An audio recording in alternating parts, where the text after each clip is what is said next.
Nessa segunda aula, nós vamos ver os estágios de prontidão para mudança e como reconhecê-los na prática clínica. Existe um modelo que considera o processo de mudança como algo que acontece de uma forma mais ou menos semelhante em todas as pessoas que estão se preparando para mudar algum tipo de comportamento. Esse modelo engloba diferentes fases que são vistas na forma de um círculo ou de uma espiral. Nós vamos discutir nessa aula quais são as características dessas diferentes fases e como que o paciente transita por elas. Na primeira etapa, o paciente está no momento chamado pré-contemplação. Posteriormente, ele passa para contemplação, depois para preparação ou determinação, aí ele entra em ação, que é quando de fato ele para de fumar, e a manutenção é quando ele já está sem fumar há pelo menos 6 meses. Um dos grandes problemas dos processos de mudança é que a recaída sempre faz parte do processo.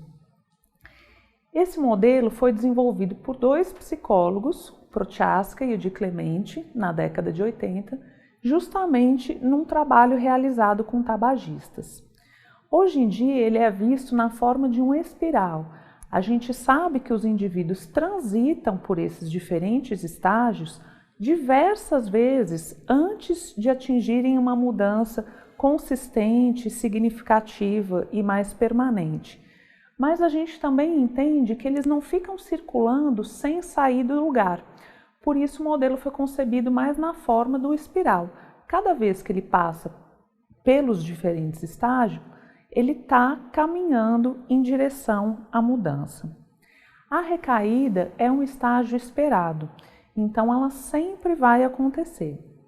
O importante desse modelo é a nossa compreensão que a abordagem do paciente vai ser diferente conforme o diferente estágio que ele estiver.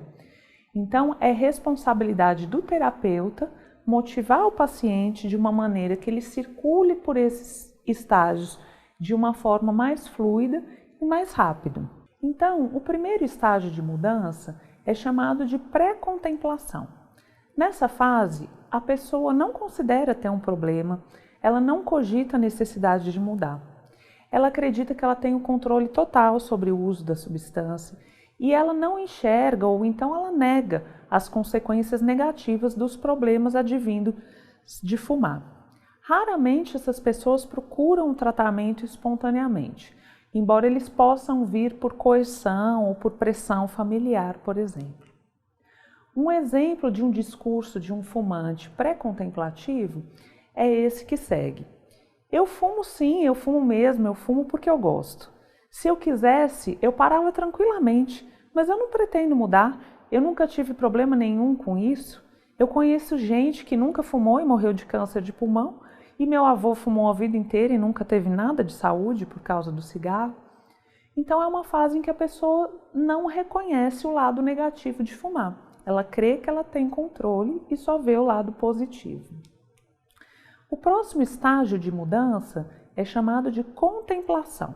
Nesse estágio, a pessoa começa a reconhecer que tem algum problema atual ou que possa vir a ter algum problema futuro relacionado a fumar e até cogita a necessidade de mudar. Mas ela também valoriza muito os efeitos positivos de fumar e o quanto que ela gosta e precisa de fumar. Essa fase é onde a ambivalência se manifesta de uma maneira mais plena. A pessoa apresenta um vai e vem entre razões que a levariam a parar de fumar e razões que a mantêm fumando. É nessa fase que a gente vai fazer o manejo terapêutico da ambivalência. Então, um exemplo de um discurso de um paciente contemplativo é o seguinte: fumar me ajuda a aliviar as tensões e a raciocinar melhor. Para falar a verdade, eu gosto de fumar. Só que eu estou com uma tosse que me atrapalha toda a noite. Eu acordo sempre com pigarro e eu acho que talvez isso possa ter a ver com cigarro. Minha nova namorada está reclamando do meu hábito e do meu cheiro e eu não queria ter que deixá-la incomodada com isso. Até que poderia ser bom se eu conseguisse parar, mas eu não sei se no fundo eu quero mesmo isso. Então, o paciente contemplativo é um paciente que já consegue ver os dois lados da moeda, mas ele ainda fica numa dúvida se ele para ou não para de fumar. A próxima etapa do processo de mudança é uma etapa chamada determinação ou preparação. O indivíduo reconhece o problema, ele se prepara para tomar medidas para resolver esse problema. No caso, ele se decide por parar de fumar e, em geral, ele pede ajuda para isso. O momento de determinação ou preparação é um momento crucial, é uma janela de oportunidade. É um momento em que o tratamento tem que estar acessível, porque mesmo estando preparado, ele pode oscilar e voltar atrás, voltar para a contemplação, por exemplo. Então, um exemplo de um discurso de um paciente já determinado ou preparado seria esse aqui.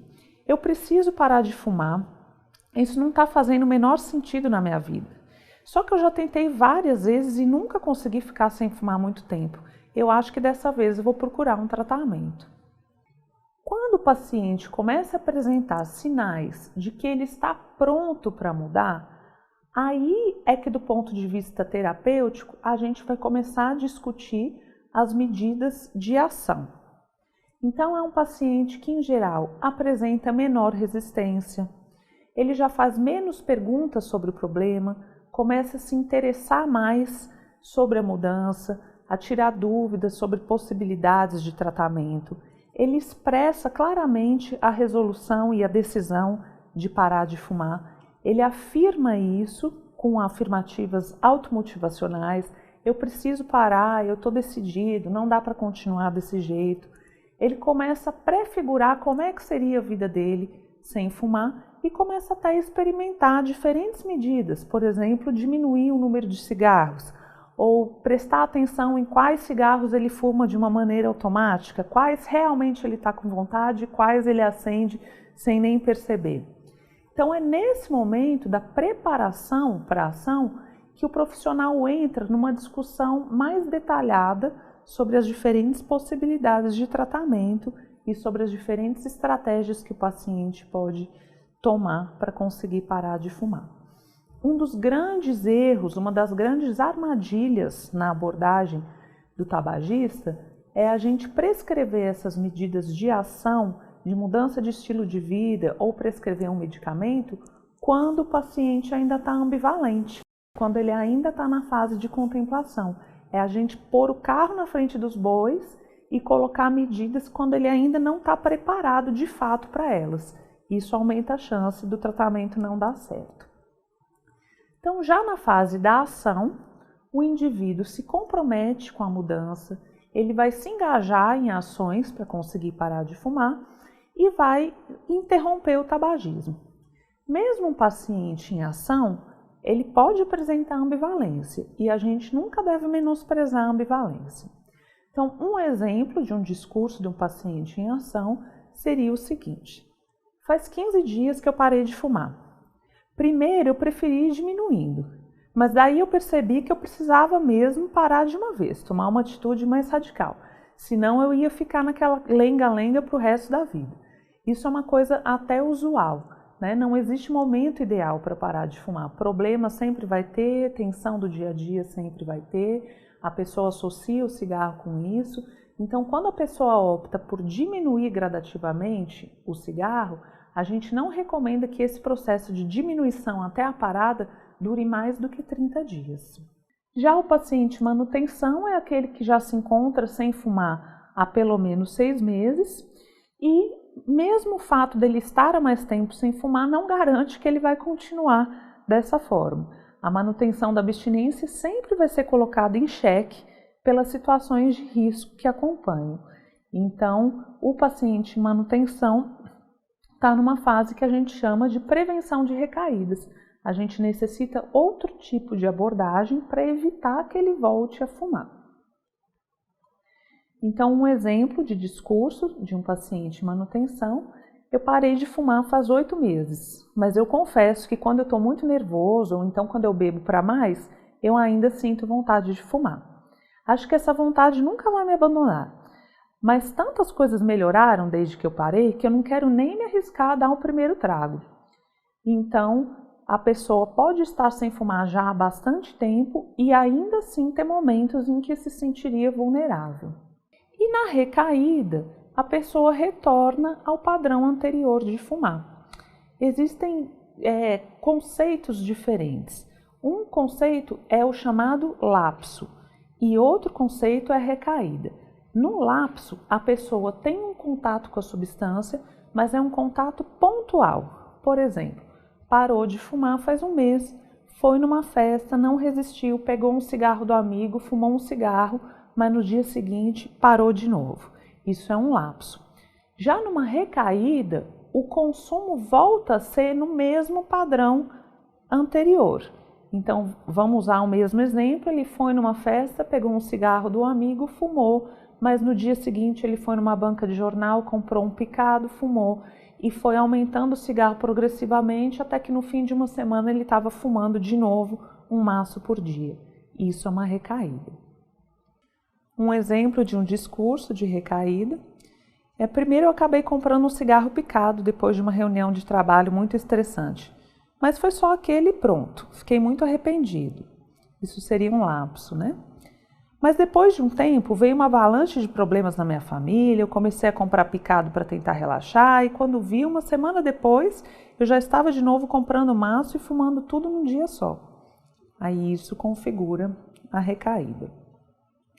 Uma ferramenta útil para quando existe dificuldade em identificar em qual estágio motivacional o paciente se encontra, é fazer com eles um exercício de colocar numa régua o quanto ele sente que é importante parar de fumar e o quanto que ele está confiante na sua capacidade de parar de fumar.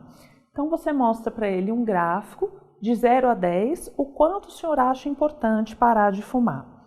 E aí a pessoa vai dar uma pontuação.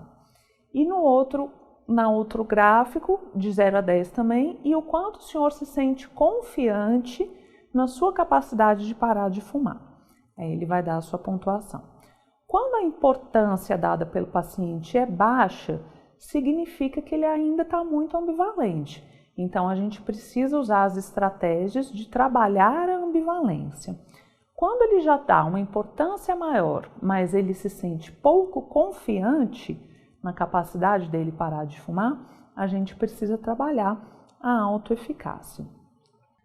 Uma possível correlação clínica daquelas réguas da importância e da confiança é a gente entender que um paciente pré-contemplativo vai dar uma baixa importância a parar de fumar e ele vai ter uma alta confiança de que ele conseguiria fazer isso se ele quisesse. O paciente contemplativo vai dar uma importância média a alta, quanto mais ambivalente ele tiver, em geral a importância vai ser menor. E a confiança também vai ser variável. Já um paciente que já está numa fase de preparação, ele já vai ter conseguido dar uma importância alta para parar de fumar e a confiança dele vai estar variável. Um paciente que já está em ação e manutenção é alguém que dá uma alta importância e que já tem uma alta confiança, já está colocando as medidas em prática. E um paciente em recaída vai ter uma variação também. Depois da recaída, ele pode retomar o processo de mudança em qualquer um dos estágios que a gente viu durante a aula. Ele pode retornar à pré-contemplação, à contemplação, já pode estar mais preparado para agir de novo, enfim. Então, a importância que ele vai dar vai ser variável e a confiança tende a ficar baixa, porque ele acabou de passar por um processo de insucesso, mesmo que seja um insucesso temporário. Então, a importância dessa aula é a gente ver que, de acordo com as diferentes fases clínicas do paciente, as abordagens oferecidas no tratamento vão ser diferenciadas. E é o que a gente vai entrar em detalhes mais específicos na próxima aula. Então, um paciente em pré-contemplação, o que a gente precisa fazer é garantir que ele tenha uma adesão ao tratamento. A gente vai usar aquelas técnicas que a gente discutiu de intervenção breve. Às vezes é possível trabalhar com redução de danos, que seria diminuir um número de cigarros temporariamente. Já num paciente em contemplação, a gente vai fazer uma consulta motivacional, um manejo terapêutico da ambivalência, através de técnicas também de intervenção breve, sempre inclinando a balança a favor de parar de fumar, e vai trabalhar a autoeficácia. Essa pessoa precisa ter uma confiança adequada de que ele vai conseguir parar de fumar. No paciente que está em ação ou se preparando para a ação, a gente vai discutir tanto as opções farmacológicas quanto as opções não farmacológicas de mudanças de hábito e comportamentos.